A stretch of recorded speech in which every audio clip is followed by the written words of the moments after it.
Welcome to our weekly updates from Little Baby Bump, a mom and baby health center in BTM Layout, Bangalore. Here our eminent doctors give you tips on topical issues every week. Hello again, we are here with eminent psychologist Dr. Geeta. So the first question I have is something that concerns most parents, I guess. So when should I say yes or no to a child? Well, it's very important to see the age of the child and what the child is asking for, and also which parent is involved.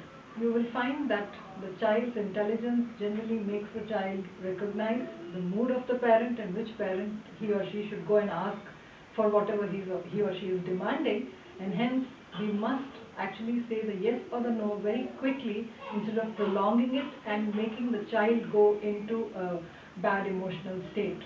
And after that, saying the yes or the no will probably bring in a bigger turmoil or an issue to handle at home. So it should be instantaneous rather than Yes. prolonged, Yes. right? But what kind of situations do you say yes to, and what kind of situations do you say no to?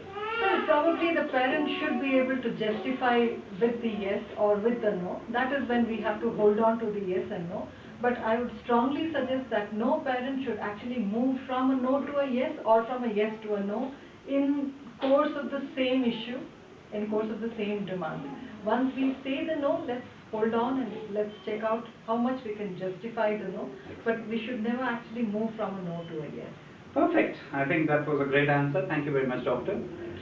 You are listening to our weekly video cast from Little Baby Bump, a mom and baby center in BTM Layout, 2nd Stage, Bangalore. To find out more, please visit lilbabbybump.com or facebook.com/littlebabybump. Thank you very much for listening.